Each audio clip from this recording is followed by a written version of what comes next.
Good morning students, B.Ed second year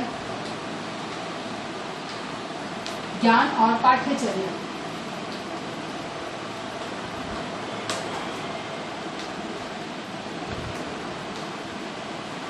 ज्ञान और पाठ्यचर्या विषय के अंतर्गत आज हम देखेंगे जॉन डेवी को, क्योंकि हम अभी तक हमने शिक्षा दर्शन में बाल केंद्रित शिक्षा के दृष्टिकोण से विभिन्न विचारकों के चिंतकों के दर्शन को हमने देखा। अब तक हम लोग गांधी जी और रविंद्रनाथ टैगोर के दर्शन को हम देख चुके हैं कि उनके दृष्टिकोण में शिक्षा क्या है और वो किस तरह की शिक्षा की परिकल्पना करते हैं।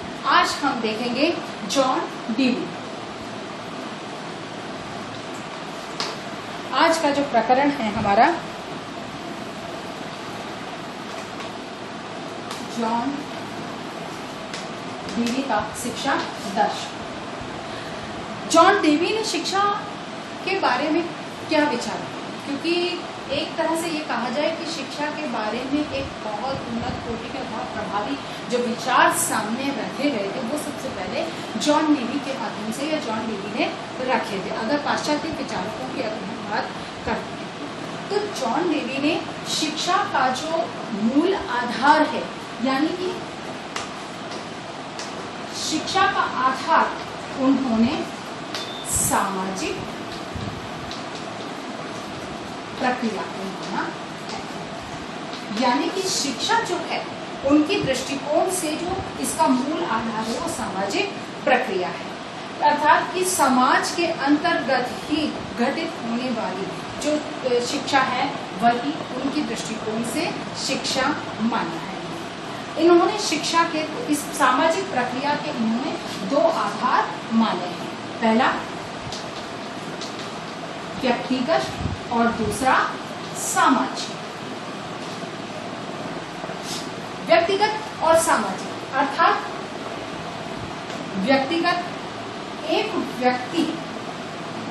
व्यक्तिगत के अंदर शिक्षा क्या है, जो एक व्यक्ति की योग्यता, रुचि, क्षमता, आदत, व्यवहार आदि का निर्माण करती है। अर्थात कि अगर हम सामाजिक प्रक्रिया का पहला घटक एक जो आधार हम मानते हैं जॉन डेवी के अनुसार कि शिक्षा क्या है, तो उनके अनुसार शिक्षा व्यक्तिगत आधार पर शिक्षा बालक को प्रदान की जाती है। अब उसके अंतर्गत व्यक्तिगत आधार के अंतर क्या है, उसकी योग्यता का विकास होना, उसकी रुचि का विकास होना, उसकी क्षमताओं का विकास होना, उसके आदतों का निर्माण होना, उसके व्यवहार का विकास किया जाना है, उसके व्यवहार को एक दिशा प्रदान करना शिक्षा का कार्य होता है। लेकिन जब सामाजिक दायरे की बात आती है, सामाजिक आधार की बात आती है, यानी कि ये सामाजिक आधार है जो कि व्यक्ति की मूल मूल्यों पर, सामाजिक मूल्यों के आधार पर, अर्थात इन्हीं मूल्यों के आधार पर बालक की योग्यता, रुचि, क्षमता, आदत, व्यवहार को जो विकास करता है वो इस सामाजिक मूल्यों के दायरे में रखकर व्यक्ति का विकास करता है। अर्थात कि जो व्यक्ति सबसे सेंटर में है, क्योंकि इसी को शिक्षित करना है और इसकी शिक्षा का आधार क्या है, उसको क्या शिक्षित करना है, तो उसकी योग्यता, क्षमता, रुचि आदि का विकास करना, उसकी आदतों, व्यवहार आदि का विकास करना है।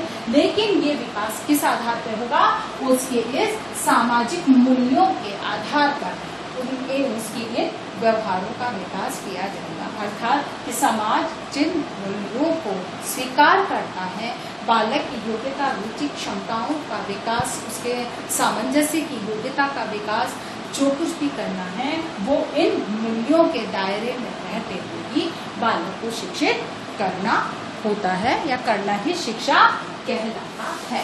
अब इस दृष्टिकोण से यदि हम जॉन डेवी के इस विचारधारा के अनुसार शिक्षा के अर्थ को समझते हैं, इसके अर्थ को समझते हैं, तो जो इनका जो पहली बात थी कि शिक्षा का मूल आधार के दो भाग हैं, व्यक्तिगत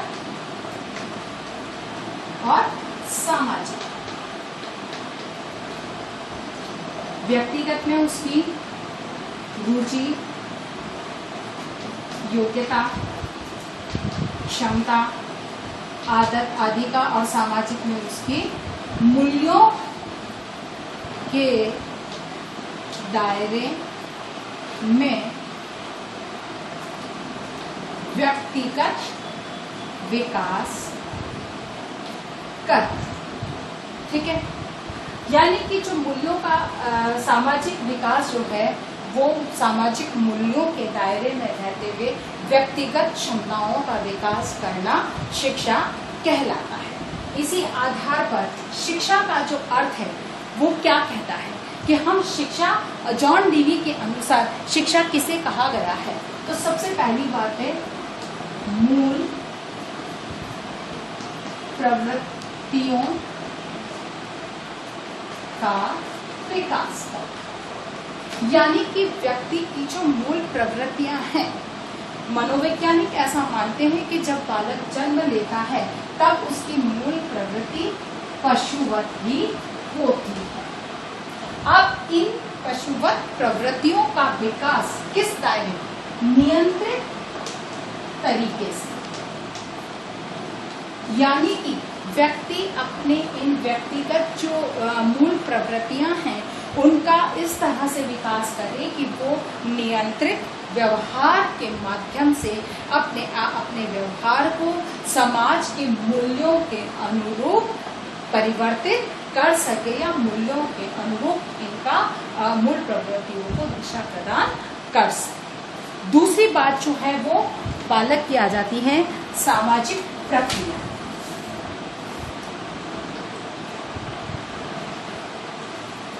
सामाजिक प्रक्रिया यानी कि शिक्षा जो है वो एक सामाजिक प्रक्रिया है, अर्थात कि व्यक्ति को वो समाज का एक प्राणी किस तरह से बनाया जाता है या उसे किस प्रकार के सामाजिक प्राणी के रूप में व्यवहार करना है, किस प्रकार से वो सामाजिक मूल्यों का पालन करना है, इसका प्रशिक्षण प्रदान किया जाता है शिक्षा के माध्यम से। इसीलिए शिक्षा सामाजिक प्रक्रिया कहलाता है। तीसरा है छात्र का विकास,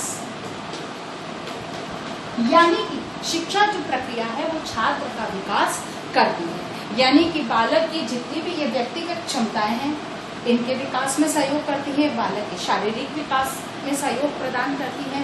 अर्थात कि शिक्षा क्या है? जो बालक का विकास कर सके वही शिक्षा कहलाता है। फिर उसके बाद में है अनुभवों का पुनर्निर्माण। अनुभवों का पुनर्निर्माण, यानी कि अनुभवों का पुनर्निर्माण भी जो है शिक्षा कहलाता है। अनुभवों का पुनर्निर्माण कैसे? जैसे हमने जीन पियाजे के सिद्धांत में हमने पढ़ा था कि बालक बिल्ली को देखता है और फिर बाद में कुत्ते को देखता है तो वो उस कुत्ते को बिल्ली समझता है, लेकिन बाद में उसका क्लेरिफिकेशन होता है, उसको बताया जाता है कि बिल्ली कैसी होती है और कुत्ता कैसा होता है, तब बालक का एक नया अनुभव निर्मित होता है कि ये बिल्ली है और ये कुत्ता है। अर्थात कि इसी तरह से अनुभवों का पुनर्निर्माण होता है कि वो किसी चीज को समझता है, ज्ञान को अर्जित करता है और उसका अनुभव का निर्माण होता है या नए अनुभवों को वो अर्जित करता है। फिर बाद में है साध्य से साधन महत्वपूर्ण। साध्य से साधन महत्वपूर्ण है, अर्थात कि यहाँ पर शिक्षा जो है वो एक साध्य से की तुलना में अधिक साधन के रूप में अधिक महत्वपूर्ण है। जो बालक के साधन के रूप में उसको साधन उपलब्ध कराए या बालक को सीखने में सहयोग प्रदान करे वही शिक्षा कहलाती है। अर्थात कि जॉन डेवी के अनुसार शिक्षा क्या है? जो शिक्षा के जो आधार हैं वो दो हैं। व्यक्तिगत सामाजिक प्रक्रिया माना है जिसके मूल दो आधार हैं, व्यक्तिगत और सामाजिक। व्यक्तिगत में व्यक्ति की व्यक्तिगत क्षमताओं का विकास होता है और सामाजिक में उन सामाजिक मूल्यों के दायरे में रहकर उसकी व्यक्तिगत क्षमताओं का विकास किया जाता है। इसी आधार पर शिक्षा का जो अर्थ है उसके अनुकूल शिक्षा वह है जो व्यक्ति की मूल प्रवृत्तियों का विकास कर उसको नियंत्रित रूप से प्रदर्शित करने का अवसर दें। उसके बाद में है सामाजिक प्रक्रिया है ये कि ये और तीसरा है छात्र का विकास करती है शिक्षा, वो जो छात्र का विकास करे। साध्य से साधन अधिक महत्वपूर्ण है और शिक्षा वो जो बालक के अनुभव का पुनर्निर्माण कर सके, वही शिक्षा कहलाती है। शिक्षा के उद्देश्यों की जहां तक बात आती है कि जॉन डेवी के अनुसार शिक्षा के उद्देश्य क्या हैं?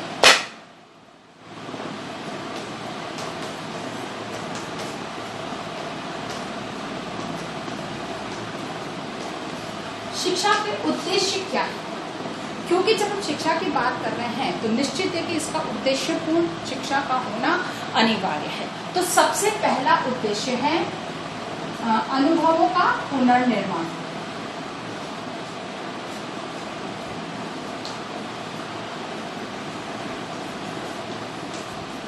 अनुभवों का पुनर्निर्माण करना ही शिक्षा का मूल उद्देश्य होता है, क्योंकि माना यह जाता है कि बालक अपने प्रारंभिक जीवन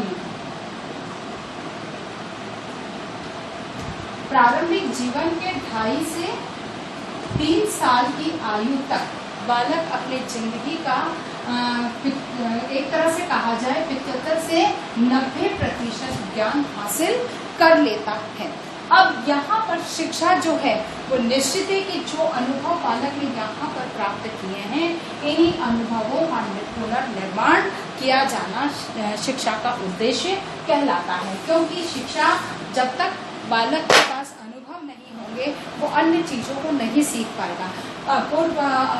पुनर्निर्माण यानी कि इसके पहले के जो अनुभव हैं वो पूर्व ज्ञान कहला सकते हैं, जिनको हम पूर्व ज्ञान कह सकते हैं। अर्थात कि बालक को जो पूर्व में ज्ञान है उसके आधार पर अब वो नवीन ज्ञान को कैसे हासिल करेगा, अर्थात उसके अनुभवों का पुनर्निर्माण करना शिक्षा का उद्देश्य कहलाता है। उसके बाद में है वातावरण के साथ अनुकूलनता।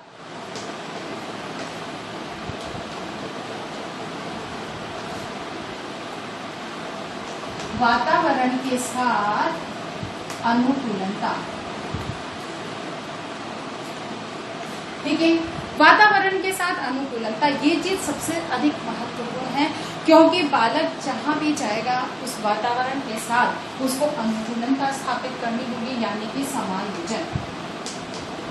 हालांकि अनुकूलनता और समायोजन में कुछ अंतर है, पर यहाँ हम इस चीज को इस दृष्टिकोण से समझ सकते हैं, क्योंकि आप जहाँ जा रहे हैं उस जगह के वातावरण के साथ में स्वयं को नहीं ढालेंगे तो आप उस चीज को नहीं सीख सकते हैं। इसीलिए शिक्षा का जो उद्देश्य है वो बालक में वातावरण के साथ अनुकूलन कर लेने की क्षमता या योग्यता का प्रशिक्षण प्रदान करने के लिए शिक्षा प्रदान की जानी चाहिए या उसका उद्देश्य होना चाहिए। उसके बाद में है सामाजिक कुशलता। तीसरी बात जो आती है वो आती है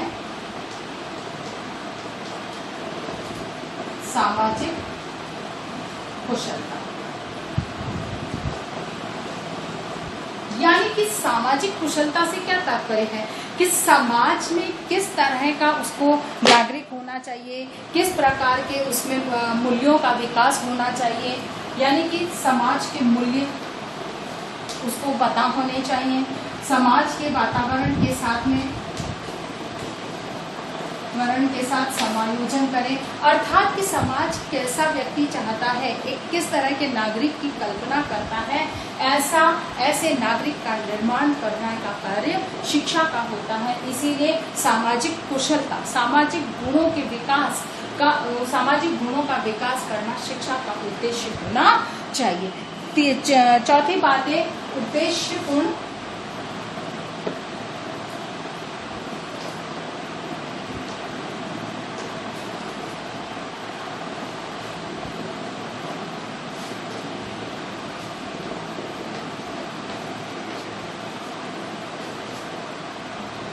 उद्देश्यपूर्ण परिवर्तनशीलता।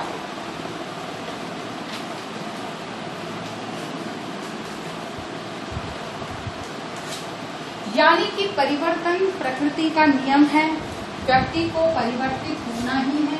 अर्थात परंपरागत जैसी व्यवस्थाएं हैं हम उन्हें नहीं स्वीकार, उनको लेकर या उनसे चिपके रहकर हम आगे नहीं बढ़ सकते हैं। अर्थात हमें बढ़ने के लिए परिवर्तन को स्वीकार करना होगा। तो ये इसी परिवर्तन को स्वीकार करने की क्षमता का विकास शिक्षा का उद्देश्य होना चाहिए। अर्थात शिक्षा ऐसी जो कि व्यक्ति में उद्देश्यपूर्ण परिवर्तन के लिए उसे प्रशिक्षित कर सके, यानी कि किसी भी परिवर्तन को स्वीकार करने और परिवर्तन को अपनाने का उसे प्रशिक्षण प्रदान करे, वही शिक्षा कहलाता है। फिर स्वीकारोक्ति।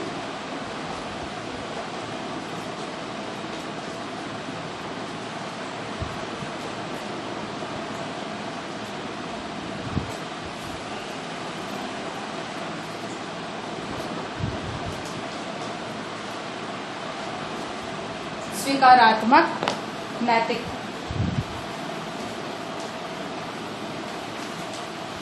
यानी कि ऐसे नैतिक संस्कारों का विकास करना जिसको कि समाज के द्वारा स्वीकार किया जाता है, क्योंकि समाज चाहता है कि उसके नागरिकों के अंदर नैतिक संस्कार होने चाहिए। अगर नैतिक संस्कार आप में नहीं है, आपके द्वारा अनैतिक व्यवहार किया जा रहा है, आपके द्वारा आपराधिक व्यवहार किया जा रहा है, तो निश्चित है कि ये समाज की मान्यता के अनुकूल नहीं होते हैं, जिन्हें समाज स्वीकार नहीं करता है। इसीलिए ऐसे नैतिक संस्कारों का विकास करना जिनके द्वारा व्यक्ति समाज के द्वारा जिन्हें स्वीकार किया जा सकता हो, अर्थात शिक्षा के उद्देश्य जो जॉन डेवी ने निर्धारित किए हैं उनके अनुसार अनुभवों का पुनर्निर्माण हो, ऐसी शिक्षा होनी चाहिए। शिक्षा वो जो वातावरण के साथ अनुकूलनता स्थापित कर सके, व्यक्ति में या बालक को सिखा सके, फिर सामाजिक कुशलता का विकास जिसमें कर सके, फिर उद्देश्यपूर्ण परिवर्तन, क्योंकि परिवर्तन प्रकृति का नियम है, इसलिए इसे स्वीकार या इसको समझना बहुत अनिवार्य है। अर्थात शिक्षा का उद्देश्य परिवर्तनशीलता होना चाहिए और शिक्षा का उद्देश्य नैतिक संस्कारों का विकास होना चाहिए। अब इस आधार पर आगे जब हम देखते हैं कि जब उद्देश्य की बात आती है तो निश्चित है कि उद्देश्य के आधार पर शिक्षा का स्वरूप निर्धारित होना चाहिए और उसमें शिक्षा का पाठ्यक्रम जॉन डेवी के अनुसार शिक्षा में पाठ्यक्रम कैसा होना चाहिए। तो सबसे पहली चीज है रुचिपूर्ण पाठ्यक्रम।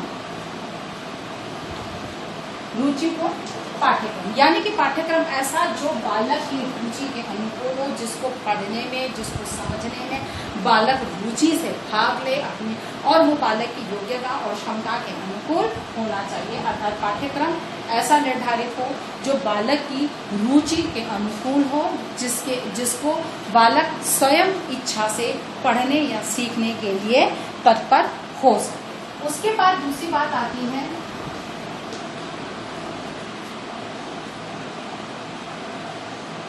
उपयोगी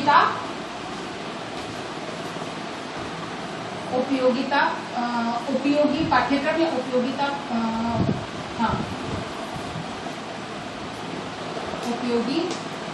पाठ्यक्रम, यानी कि पाठ्यक्रम में उपयोगिता का होना बहुत अनिवार्य है, या यूँ कहा जाए कि उपयोगिता का सिद्धांत का पालन करना बहुत अनिवार्य है, क्योंकि पाठ्यक्रम में जो कुछ भी सिखाया जाए वो बालक के भावी जीवन में उपयोग में आने लायक हो या उपयोग कर सके। यानी कि अगर बालक अपने प्राप्त ज्ञान का उपयोग नहीं कर सकता,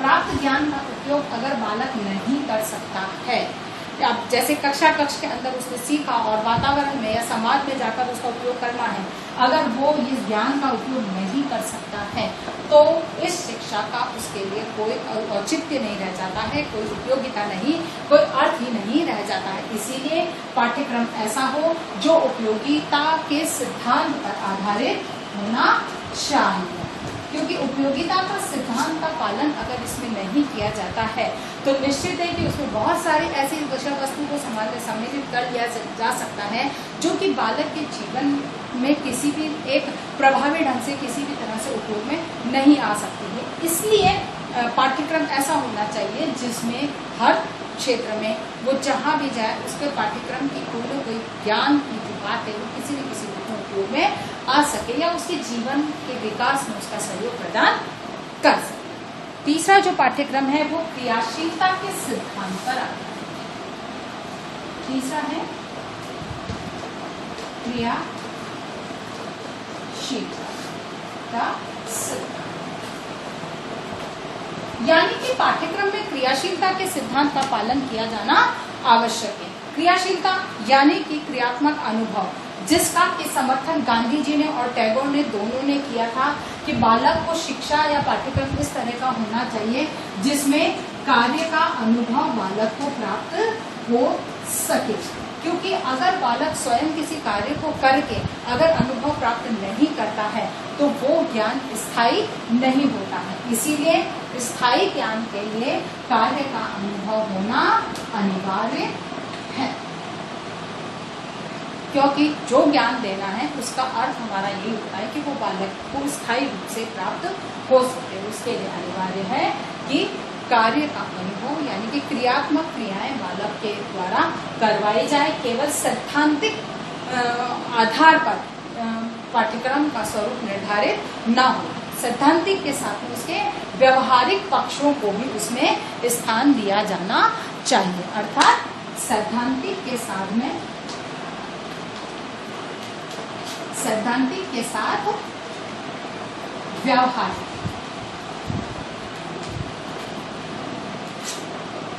ज्ञान का होना भी या व्यवहारिक अनुभव का होना भी अनिवार्य है। इसीलिए क्रियाशीलता के सिद्धांत का पालन पाठ्यक्रम के अंतर्गत होना चाहिए। चौथी बात जो इसके अंतर्गत आती है वो एकीकरण का सिद्धांत।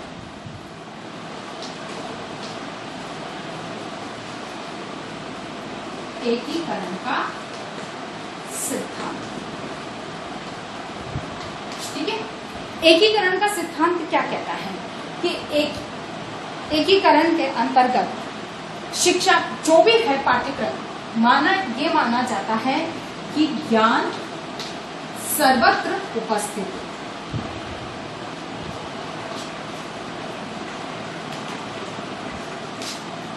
व्यक्ति के चारों तरफ ज्ञान उपस्थित है, लेकिन मनुष्य ने अपनी सुविधा के अनुसार इस ज्ञान को अलग अलग भागों में बांट दिया है समझने, अर्थात समझने के लिए या अर्जित करने के लिए, ठीक है ना। तो उसको अलग अलग भागों में बांटा है।